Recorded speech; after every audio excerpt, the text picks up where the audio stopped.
Nissan Leaf 2026រចនាមកយល់ចិត្តអ្នកប្រើឡានអគ្គិសនីដោយបំពាក់រន្ធសាកថ្មតម្រូវតាមទីផ្សារសកលក្រៅការដាក់បង្ហាញនៅរូបភាពគំរូកាលពីប៉ុន្មានខែមុនពេលនេះក្រុមហ៊ុនជប៉ុន Nissan បានដាក់បង្ហាញជាផ្លូវការនៅរថយន្តអគ្គិសនី Nissan Leaf ចំនួនទី3ស៊េរីឆ្នាំ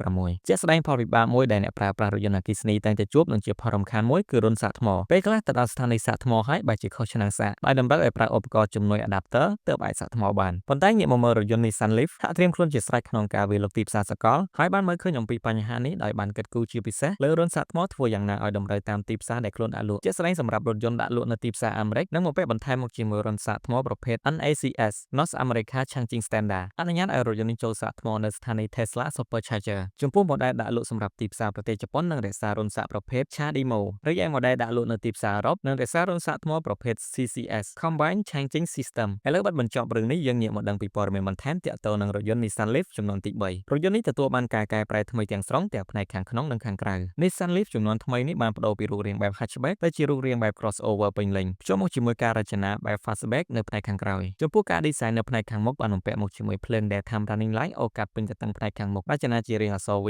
ភ្ជាប់មកជាមួយអំពូល LED ហើយនៅចំកណ្ដាលមាន logo Nissan LED បន្ថែមមកជាមួយប៉ាណាល់នៅផ្នែកខាងក្រោមរចនាមកដើម្បីជួយដល់ប្រព័ន្ធលំហូរខ្យល់កាន់តែល្អនៅផ្នែកចំហៀងរថយន្តនេះបានបំពាក់មកជាមួយដៃទ្វាររាបស្មើចំណែកឯដៃទ្វារខាងក្រោយបានបំពាក់នៅលើកញ្ចក់ផ្នែកខាងក្រោយហើយបើក្រឡេកមើលមួយផ្លែតពីផ្នែកចំហៀងវាស្រដៀងទៅនឹងរថយន្ត Tesla Model Y ទោះបីជាយ៉ាងណារថយន្តនេះរចនាមកមានអត្តសញ្ញាណផ្ទាល់ខ្លួនមានរូបរាងបែបអនាគតរួមបញ្ចូលជាមួយភាពហាប់ណែនមើលទៅកាន់តែស្អាតនិងទាក់ទាញនៅផ្នែកខាងក្រោយបាន design បែប Sport មានបំពាក់មកជាមួយ spoiler រួមបញ្ចូលគ្នាជាមួយចង្កៀងពណ៌ខ្មៅរាងស្អាតប្រភេទ LED រំលេចដល់អក្សរ Nissan នៅចំកណ្ដាលរថយន្ត Nissan Leaf ចំនួនចុងក្រោយនេះរចនាមកផ្ដោតលើប្រព័ន្ធលំហូរខ្យល់ល្អជាងចំនួនមុនសម្រាប់ model ដែលដាក់លក់នៅតំបន់អឺរ៉ុបមានមេគុណអូសទាញចំនួន 0.25 CD ចំណែក model ដាក់លក់នៅសហរដ្ឋអាមេរិកនិងជប៉ុនមានមេគុណអូសទាញ 0.26 CD ភាពខុសគ្នានៃមេគុណនេះដោយសារតែរថយន្តនេះបានបំពាក់មកជាមួយទំហំថាកោងខុសគ្នាអាស្រ័យលើទីផ្សារដែលត្រូវដាក់លក់ចូលមកដល់ផ្នែកខាងក្នុងរថយន្តនេះរចនាបែប minimalist ហើយអេក្រង់កុងទ័រ digital និងអេក្រង់កំសាន្តរចនាមកបែប digital cockpit ដែលអេក្រង់ទាំងពីរត្រូវបានរចនាមកភ្ជាប់ជាមួយគ្នាតែម្ដងបន្ថែមពីនេះឧបករណ៍ប្ដូរលេខបែបប្រពៃណីត្រូវបានដោះចេញ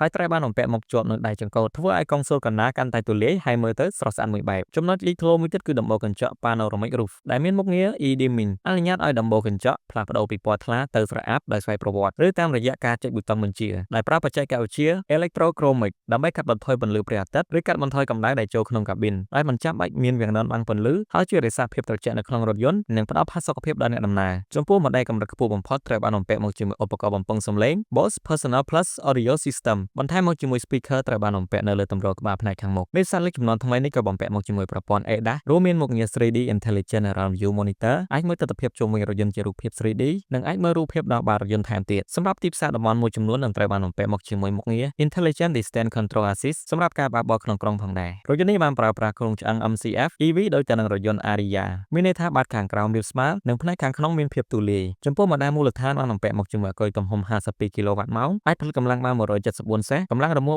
345 ញូតនម៉ែត្រខណៈម៉ូដែលកម្ពុជាបំពាក់មកជាមួយអគុយទំហំ 75 គីឡូវ៉ាត់ម៉ោងអាចផលិតកម្លាំងបាន 214 សេសកម្លាំងរមុះ 355 ញូតនម៉ែត្រ Nissan បានសន្យាថារថយន្តនេះអាចបើកបរបានចម្ងាយរហូត 488 គីឡូម៉ែត្រសម្រាប់ជម្រើសអគុយធំជាងគេជាមួយសមត្ថភាពក្នុងការសាកថ្មល្បឿនលឿនសាកតែ 14 នាទីអាចបើកបរបានចម្ងាយ 250 គីឡូម៉ែត្រលើពីនេះរថយន្តនេះក៏បានបំពាក់មកជាមួយឆ្នាំងសាក DC 150 គីឡូវ៉ាត់អាចសាកថ្មពី 10 ទៅ 80% ប្រើពេលត្រឹមតែ 35 នាទីរថយន្ត Nissan Leaf 2026អាចនឹងដាក់លក់នៅក្នុងសហរដ្ឋអាមេរិកក្នុងអំឡុងរដូវស្លឹកឈើជ្រុះខាងមុខនេះហើយនឹងបន្តចេញលក់ម្ដងបន្តិច